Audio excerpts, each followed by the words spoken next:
बोसोरनो फैनाय नै जों मेथाइखौ खनदो ओमफ्राय जोङो आवगायबाय थानायसै जिसु राजा ख्रिस्ट'नि बर' मेथाइया 335 नाम्बार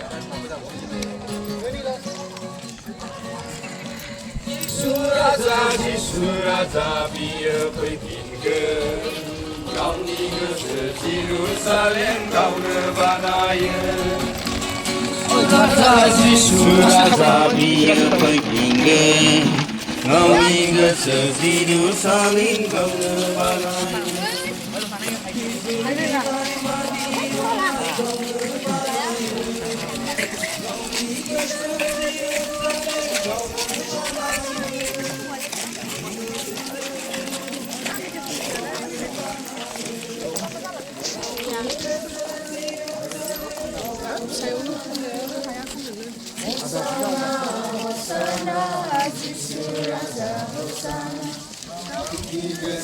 Jerusalem gaunu banaye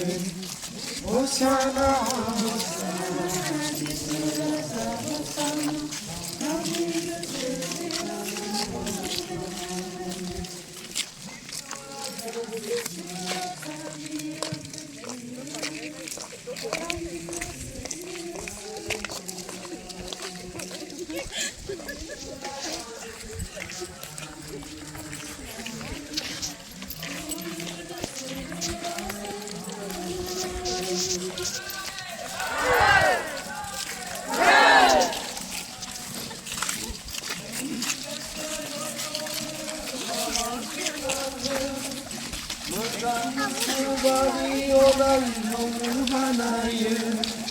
नोंनि गोसो दुखुनो माबायदिनांगो Hosanna Hosanna जिसु राजा Hosanna गावनि गोसो Jerusalem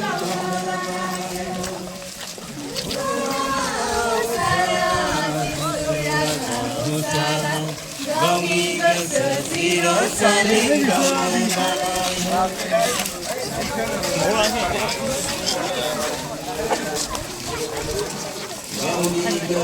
Jerusalem gaunu banaye Jisu raja biyo fैफिनगोन गावनि गोसो Jerusalem gaunu banaye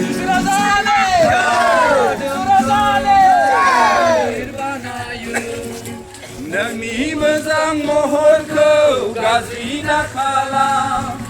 गावनि मोदोमखौनो मन्दिर बानायो गावनि मोजां महरखौ गाज्रि दाखालाम Hosanna Hosanna जिसु राजा Hosanna गावनि गोसो जेरुसालेम गावनो बानायो Hosanna जिसु राजा Hosanna गावनि गोसो जेरुसालेम गावनो बानायो जिसु राजा बियो फैफिनगोन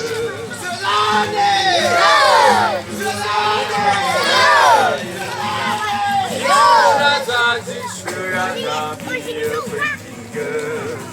गावनि गोसो जेरुसालेम गावनो बानायो जिसु राजा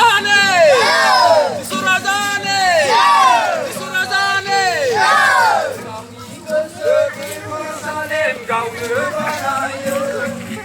इजुर बिलाइ बायदि अन्नाय गावनो बानायो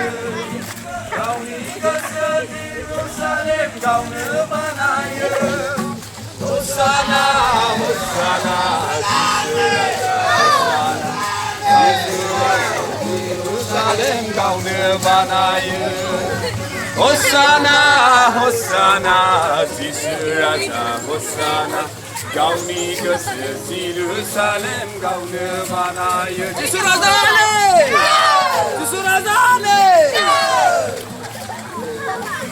गावनि गोसो जेरुसालेम गावनो बानायो जिसु राजा बियो फैफिनगोन गावनि गोसो जेरुसालेम गावनो बानायो मोजां गोसो बादि अननाय गावनो बानायो जोंनि गोसो दरखौनो मोजां गोसो बादि अननाय गावनो बानायो नोंनि गोसो दरखौ नों माबार खेवना हो हसाना हसाना जिसु राजा हसाना गावनि गोसो गावनो बानायो हसाना हसाना जिसु राजा हसाना गावनि गोसो जेरुसालेम गावनो बानायो जिसु राजानि जय जय जय